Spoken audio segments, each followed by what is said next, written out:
Hi ನಮಸ್ಕಾರ, welcome back to the channel Noolu creations.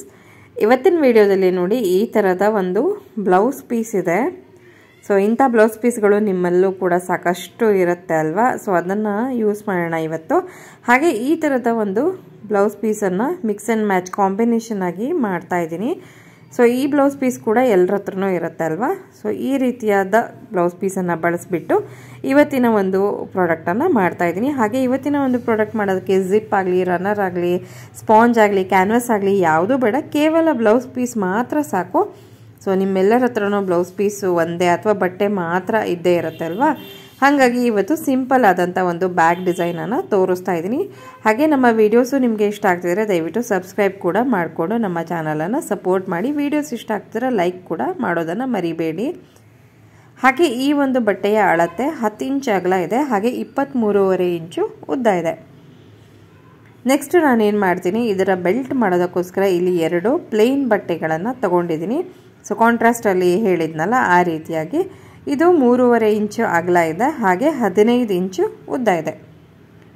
ಈಗ ಇದನ್ನು ಈ ಥರ ಡಬಲ್ ಫೋಲ್ಡ್ ಮಾಡಿಬಿಟ್ಟು ಎರಡೂ ಕಡೆಗೂ ಸ್ಟಿಚ್ಚನ್ನು ಹಾಕ್ಕೊಂಡು ಬೆಲ್ಟನ್ನು ನಾನು ರೆಡಿ ಮಾಡ್ಕೊಳ್ತೀನಿ.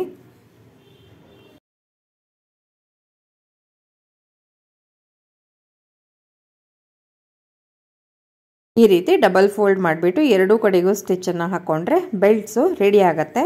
ನೆಕ್ಸ್ಟ್ ಏನು ಮಾಡಬೇಕು ಅಂದರೆ ಈ ಒಂದು ಮೇನ್ ಬಟ್ಟೆಯನ್ನು ತೊಗೊಂಡ್ಬಿಟ್ಟು ಅದನ್ನು ಫೋಲ್ಡ್ ಮಾಡಿ ಅದರ ಸೆಂಟರನ್ನು ಮಾರ್ಕ್ ಮಾಡ್ಕೊಳ್ತೀನಿ.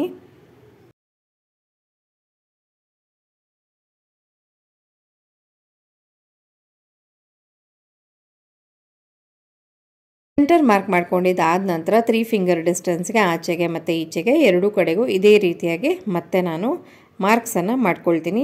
ಈ ಒಂದು ಮಾರ್ಕನ್ನು ಎರಡೂ ಕಡೆಗೂ ಮಾಡ್ಕೊಂಡಿದ್ದಾದ ನಂತರ ನಾವು ಬೆಲ್ಟ್ ಏನು ರೆಡಿ ಮಾಡ್ಕೊಂಡಿದ್ವಲ್ಲ ಆ ಒಂದು ಬೆಲ್ಟನ್ನು ಇದಕ್ಕೆ ಅಟ್ಯಾಚ್ ಮಾಡಬೇಕು. ನೋಡಿ, ಇವಾಗ ನಾನು ಬೆಲ್ಟನ್ನು ತೊಗೊಂಡು ಇಲ್ಲಿ ನಾನು ಮಾರ್ಕ್ ಮಾಡ್ಕೊಂಡಿದ್ನಲ್ಲ ಅಲ್ಲಿ ಈ ಪ್ರಕಾರವಾಗಿ ಇಟ್ಕೊಂಡು ಸ್ಟಿಚ್ಚನ್ನು ಹಾಕ್ಕೊಳ್ತೀನಿ. ಎರಡೂ ಕಡೆಗೂ ಇದೇ ಕ್ರಮದಲ್ಲಿ ನಾನು ಬೆಲ್ಟನ್ನು ಇಟ್ಕೊಂಡು ಸ್ಟಿಚ್ಚನ್ನು ಹಾಕ್ಕೊಂಡು ಬರ್ತೀನಿ. ಈಗ ನಾನು ಬೆಲ್ಟ್ ಅಟ್ಯಾಚ್ ಮಾಡಿದಾಯಿತು ನೋಡಿ, ಈ ರೀತಿಯಾಗಿ ಕಾಣಿಸ್ತಾ ಇದೆ. ನೆಕ್ಸ್ಟ್ ಏನು ಮಾಡ್ತೀನಿ ಅಂದರೆ ನಾನು ಈ ಒಂದು ಮೇನ್ ಬಟ್ಟೆ ಏನು ಮೆಷರ್ಮೆಂಟ್ ಇತ್ತು ಅದೇ ಮೆಷರ್ಮೆಂಟಿನ ಒಂದು ಲೈನಿಂಗ್ ಬಟ್ಟೆಯನ್ನು ಕೂಡ ತೊಗೊಂಡಿದ್ದೀನಿ. ಹಾಗೆ ಅದನ್ನು ಈ ಒಂದು ಬ್ಯಾಗಿನ ಮೇಲ್ಭಾಗವಾಗಿ ಇಟ್ಕೊಳ್ತಾ ಇದ್ದೀನಿ. ಇಲ್ಲಿ ನಿಮಗೆ ವಿಡಿಯೋದಲ್ಲಿ ಕರೆಕ್ಟಾಗಿ ಕಾಣಿಸ್ತಾ ಇದೆ. ಈಗ ನಾನು 4 ಕಡೆಗೂ ಸ್ಟಿಚ್ಚನ್ನು ಹಾಕ್ಕೊಂಡು ಬರ್ತೀನಿ. ಹಾಗೆ ಒಂದು ಸ್ವಲ್ಪ ಜಾಗ ಓಪನ್ ಬಿಟ್ಟಿರ್ತೀನಿ. ಆದಷ್ಟು ಜಾಗವನ್ನು ನಾನು ಸ್ಟಿಚ್ ಮಾಡಿರೋದಿಲ್ಲ, ಯಾಕಂದರೆ ಅಲ್ಲಿಂದನೇ ನಾನು ಈ ಒಂದು ಬ್ಯಾಗನ್ನು ಸೀದಾ ಮಾಡ್ಕೊಳ್ತೀನಿ. ಹಾಗಾಗಿ ಈಗ ನಾನು ಸ್ಟಿಚ್ ಮಾಡ್ಕೊಂಡಿದ್ದಾಯಿತು. ಹಾಗೆ ಆ ಒಂದು ಓಪನ್ ಪಾರ್ಟ್ ಏನಿತ್ತು ಅಲ್ಲಿಂದ ಸೀದಾ ಕೂಡ ಮಾಡಿಕೊಂಡೆ. ನೋಡಿ, ಇಲ್ಲಿ ಓಪನ್ ಪಾರ್ಟ್ ಏನು ಕಾಣಿಸ್ತಾ ಇದೆ ಅಲ್ಲಿ ನಾನು 1/4 ಇಂಚು 2 ಬಟ್ಟೆಗಳನ್ನು ಒಳಗೆ ಹಿಂಗೆ ಇಟ್ಕೊಂಡು ಸ್ಟಿಚ್ಚನ್ನು ಹಾಕ್ಕೊಳ್ತೀನಿ. ಅದಾದಮೇಲೆ ಕಂಪ್ಲೀಟಾಗಿ 4 ಕಡೆಗೂ ಇದೇ ರೀತಿಯಾಗಿ ಸ್ಟಿಚ್ಚನ್ನು ಹಾಕ್ಕೊಳ್ತೀನಿ. ಈಗ ನೋಡಿ, ಈ ರೀತಿಯಾದ ಒಂದು ಸ್ಟಿಚ್ಚು ಹಾಕ್ಕೊಂಡಿದ್ದಾದಮೇಲೆ ಹೀಗೆ ಕಾಣಿಸ್ತಾ ಇದೆ. ಈ ಒಂದು ಬ್ಯಾಗಿಗೆ ಯಾವುದೇ ಕಟ್ಟನ್ನು ಮಾಡ್ತಿಲ್ಲ, ಜಸ್ಟ್ 1 ಪೀಸ್ ಬಟ್ಟೆಯಿಂದ ಆರಾಮಾಗಿ ಹೊಲಿಬಹುದಾದಂಥ ಬ್ಯಾಗ್ ಇದು. ಹಾಗೆ ನಾನಿಲ್ಲಿ 4 ಪ್ಲೇನ್ ಪೀಸಸನ್ನು ತೊಗೊಂಡಿದ್ದೀನಿ. ಇದರ ಅಳತೆ 9 ಇಂಚು ಉದ್ದ ಇದೆ, ಕಾಣ್ತಿದೆ ಅಂದ್ಕೊಳ್ತೀನಿ. ಹಾಗೆ 3 ಇಂಚು ಅಗಲ ಇದೆ. ಈ ಥರದ 4 ಪೀಸಸ್ ನಮಗೆ ಬೇಕಾಗತ್ತೆ. ನೆಕ್ಸ್ಟ್ ಇದನ್ನು ಏನು ಮಾಡಬೇಕು ಅಂತ ತೋರಿಸ್ತೀನಿ ನೋಡಿ. ಹೀಗೆ 2 ಪೀಸನ್ನು ಒಂದ್ರ ಮೇಲೆ ಒಂದು ಇಟ್ಕೊಂಡು 4 ಕಡೆಗೂ ಸ್ಟಿಚ್ಚನ್ನು ಹಾಕ್ಕೊಂಡು ಒಂದು ಸ್ವಲ್ಪ ಜಾಗವನ್ನು ಓಪನ್ ಇಟ್ಕೊಳ್ಬೇಕು. ಇದೇ ರೀತಿಯಾಗಿ ಇನ್ನೊಂದು ಪೀಸ್ಗೂ ಕೂಡ ಅದೇ ರೀತಿಯಾಗಿ ಮಾಡ್ಕೊಳ್ಬೇಕು. ಈಗ ನಾನು 4 ಕಡೆಗೂ ಸ್ಟಿಚ್ಚನ್ನು ಹಾಕ್ಕೊಂಡು ಬರ್ತೀನಿ. ಸ್ಟಿಚ್ಚನ್ನು ಹಾಕ್ಕೊಂಡಿದ್ದಾಯಿತು ನೋಡಿ, ಈ ರೀತಿಯಾಗಿ ಬಂದಿದೆ. ಒಂದು ಸ್ವಲ್ಪ ಜಾಗ ಏನು ನಾವು ಓಪನ್ ಬಿಟ್ಕೊಂಡಿದ್ವಿ ಅಂದರೆ ಸ್ಟಿಚ್ ಹಾಕಿರಲಿಲ್ಲ ಅಲ್ವಾ, ಅಲ್ಲಿಂದ ನಾನು ಇವಾಗ ಇದನ್ನು ಸೀದಾ ಮಾಡ್ಕೊಳ್ತೀನಿ. ಸೀದಾ ಮಾಡಿಕೊಂಡು ಕಾರ್ನರ್ಸ್ ಎಲ್ಲ ನೀಟಾಗಿ ತೆಕ್ಕೊಂಡು ಒಂದು ಸ್ಟ್ರೈಟ್ ಪೀಸಾಗಿ ರೆಡಿ ಮಾಡ್ಕೊಳ್ಬೇಕು.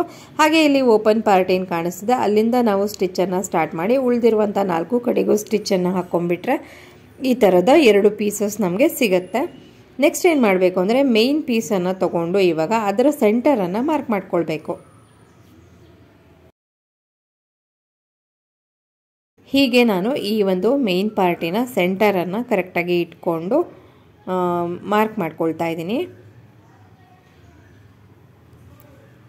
ಈ ಥರದ ಬ್ಯಾಗುಗಳು ತಾಂಬೂಲ ಬ್ಯಾಗ್ ಆಗಿ ಕೊಡೋದಕ್ಕೆ, ಹಾಗೆ ಚಿಕ್ಕ ಪುಟ್ಟ ಏನಾದರೂ ಸಾಮಾನೆಲ್ಲ ತರೋದಿದ್ರೆ ತುಂಬಾ ಯೂಸ್ಫುಲ್ಲಾಗಿ ಇರುತ್ತೆ. ನೋಡಿ ಈಗ ಈ ಒಂದು ಪ್ಲೇನ್ ಪಾರ್ಟ್ಸ್ ಏನು ರೆಡಿ ಮಾಡಿ ಇಟ್ಕೊಂಡಿದ್ನಲ್ಲ ಅದರದ್ದು ಕೂಡ ಫೋಲ್ಡ್ ಮಾಡಿಬಿಟ್ಟು ಅದರ ಸೆಂಟರ್ ಕೂಡ ಮಾರ್ಕ್ ಮಾಡ್ಕೊಳ್ತೀನಿ. ಎರಡೂ ಕಡೆಗೂ ಇದೇ ರೀತಿಯಾಗಿ ಮಾರ್ಕ್ ಮಾಡ್ಕೊಳ್ಬೇಕಾಗತ್ತೆ.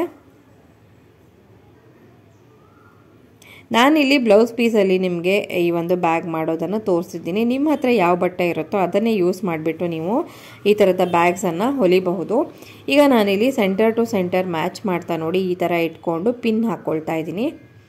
ಸೊ ಇದೇ ಪ್ರಕಾರದಲ್ಲಿ ಮತ್ತೊಂದು ಕಡೆಗೂ ಪಿನ್ ಮಾಡ್ಕೊಳ್ತೀನಿ. ಪಿನ್ ಮಾಡ್ಕೊಂಡಿದ್ದಾದ ನಂತರ ಏನು ಮಾಡಬೇಕು ಅಂದರೆ ನಾವು ಸ್ಟಿಚ್ಚನ್ನು ಹಾಕ್ಕೊಳ್ಬೇಕಾಗತ್ತೆ. ಸ್ಟಿಚ್ಚನ್ನು ಹೇಗೆ ಹಾಕೋದು ಅನ್ನೋದನ್ನು ನಾನು ವಿಡಿಯೋದಲ್ಲಿ ನೆಕ್ಸ್ಟು ನಿಮಗೆ ತೋರಿಸ್ತೀನಿ, ನೀವು ನೋಡ್ತಾ ಹೋಗಬಹುದು. ನೋಡಿ ಈ ಪ್ರಕಾರವಾಗಿ ಬರುತ್ತೆ ಅದು. ನಾನು ಸ್ಟಿಚ್ ಹಾಕೋದನ್ನು ನಿಮಗೆ ಇಲ್ಲಿ ತೋರಿಸ್ತಾ ಇದ್ದೀನಿ, ನೋಡ್ತಾ ಹೋಗಿ.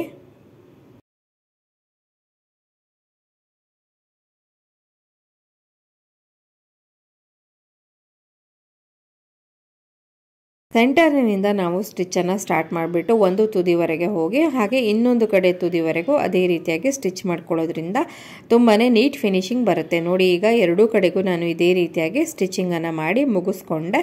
ಇವಾಗ ಸೀದಾ ಮಾಡ್ಕೊಳ್ಳೋಣ. ಸೀದಾ ಮಾಡ್ಕೊಂಡ್ಮೇಲೆ ನೋಡಿ ಎಷ್ಟು ಯೂಸ್ಫುಲ್ ಆಗಿರುವಂಥ ತುಂಬಾ ಬೇಗ ಮಾಡಬಹುದು.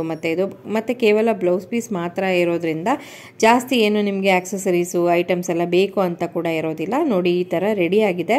ಇದನ್ನು ಹೀಗೆ ಯೂಸ್ ಮಾಡಬಹುದು. ಇಲ್ಲ ಅಂತಂದರೆ ನೀವು ಇಲ್ಲಿ ಓಪನಿಂಗಲ್ಲಿ ಏನಾದರೂ ನಿಮಗೆ ವೆಲ್ಕ್ರೋ ಇದ್ದರೆ ನಿಮ್ಮ ಹತ್ರ ಅದನ್ನು ಅಟ್ಯಾಚ್ ಮಾಡ್ಬೋದು. ಹಾಗೆ ಮ್ಯಾಗ್ನೆಟಿಕ್ ಬಟನ್ ಇದ್ದರೆ ಅದನ್ನು ಕೂಡ ಯೂಸ್ ಮಾಡ್ಬೋದು. ತುಂಬ ಸಲ ಅದೆಲ್ಲ ಐಟಮ್ಸು ಮನೇಲಿ ಇರೋದಿಲ್ಲ ಅಲ್ವಾ, ಹಾಗಾಗಿ ಇದನ್ನು ಹೀಗೆ ಬಿಟ್ಟರೂ ಕೂಡ ತುಂಬಾ ಚೆನ್ನಾಗಿ ಕಾಣಿಸ್ತಾ ಇದೆ. ನೋಡಿ ಫೈನಲ್ ಆಗಿ ಇದರ ಲುಕ್ಕು ಈ ಥರ ಇದೆ, ಹೀಗೆ ಕಾಣಿಸ್ತಾ ಇದೆ. ಇಷ್ಟು ದೊಡ್ಡದಾಗಿದೆ ಇದು ಬ್ಯಾಗು. ನೋಡಿ ತಾಂಬೂಲ ಬ್ಯಾಗ್ ರೀತಿಯಾಗಿ ತುಂಬಾ ಚೆನ್ನಾಗಿ ಅನಿಸ್ತಾ ಇದೆ. ಅರ್ಶಿನ ಕುಂಕುಮ ಜೊತೆ ಮುಂದೆ ಈಗ ವರಮಹಾಲಕ್ಷ್ಮಿ ಹಬ್ಬ ಕೂಡ ಬರ್ತಿದೆಯಲ್ಲ, ಅರ್ಶಿನ ಕುಂಕುಮ ಎಲ್ಲ ಹಾಕಿ ಈ ಥರದ ಬ್ಯಾಗಲ್ಲಿ ಹಾಕಿಕೊಟ್ರು ಕೂಡ ತುಂಬಾ ಚೆನ್ನಾಗಿ ಕಾಣಿಸುತ್ತೆ. ಈ ರೀತಿ ಬ್ಯಾಗ್ಗಳನ್ನು ನೀವು ಬೇರೆ ಬೇರೆ ಕಾಂಬಿನೇಷನಲ್ಲಿ ಮಿಕ್ಸ್ ಆ್ಯಂಡ್ ಮ್ಯಾಚ್ ಆಗಿ ಮಾಡಿಕೊಂಡು ತುಂಬ ಕಲರ್ಫುಲ್ ಆಗಿರುವಂಥ ಕಲರ್ಸ್ನೆಲ್ಲ ಚೂಸ್ ಮಾಡಿ ಮಾಡಬಹುದು. ಹಾಗೆ ಇದನ್ನು ನೀವು ಸೇಲ್ ಕೂಡ ಮಾಡಬಹುದು. ಆರಾಮಾಗಿ ಇದನ್ನು ನೀವು ಅಟ್ಲೀಸ್ಟ್ ಒಂದು 90 to 100 ರುಪೀಸ್ಗೆ ಸೇಲ್ ಮಾಡ್ಬೋದು. ಸೇಲ್ ಪರ್ಪಸ್ಗಂತೂ ತುಂಬಾ ಐಡಿಯಲ್ ಆಗಿರುವಂಥ ಬ್ಯಾಗು, ಯಾಕಂದರೆ ಬೇಗನೆ ಹೊಲಿದು ಕೂಡ ಮುಗಿಸ್ಬಹುದು. ಇನ್ನೇನು ವರಮಹಾಲಕ್ಷ್ಮಿ ಹಬ್ಬ ಬರ್ತಿದೆಯಲ್ಲ, ನೀವು ಬೇಕಾದರೆ ಆರ್ಡರ್ಸನ್ನು ತಗೊಳ್ಳಿ. ಹಾಗೆ ಈ ಥರದ ಬ್ಯಾಗ್ಸನ್ನು ಮಾಡಿಕೊಡಿ. ತುಂಬಾ ಇಷ್ಟಪಡ್ತಾರೆ ಜನರು, ಮತ್ತು ಯೂಸ್ಫುಲ್ ಕೂಡ ಆಗಿರುತ್ತೆ. ಸೊ ಇದಾಗಿತ್ತು ನನ್ನ ಇವತ್ತಿನ ವಿಡಿಯೋ ನಿಮ್ಗೆ ಎಲ್ರಿಗೂ ಹೇಗೆ ಅನ್ನಿಸ್ತು, ಇಷ್ಟ ಆಗ್ತಿದೆಯಾ ಅಂತ ನನಗೆ ಕಾಮೆಂಟಲ್ಲಿ ತಿಳಿಸಿ. ಹಾಗೆ ನಿಮ್ಮಿಂದ ಯಾವುದಾದ್ರೂ ರಿಕ್ವೆಸ್ಟ್ಗಳಿದ್ರೆ, ಅಂದರೆ ಈ ಥರದ ಬ್ಯಾಗನ್ನು ಮಾಡಿ ತೋರಿಸಿ ಅಂತ ಇದ್ದರೆ ಅದನ್ನು ಕೂಡ ನನಗೆ ಕಾಮೆಂಟಲ್ಲಿ ಹೇಳಿ, ನಾನು ಅದನ್ನು ಮಾಡೋದಕ್ಕೆ ಟ್ರೈ ಮಾಡ್ತೀನಿ. ಸೊ ನಾನು ಸಿಗ್ತೀನಿ ಇನ್ನೊಂದು ಹೊಸ ವಿಡಿಯೋದೊಡನೆ. ಅಲ್ಲಿವರೆಗೂ ನೀವೇನು ಮಾಡಬೇಕು, like, share and subscribe. Thank you.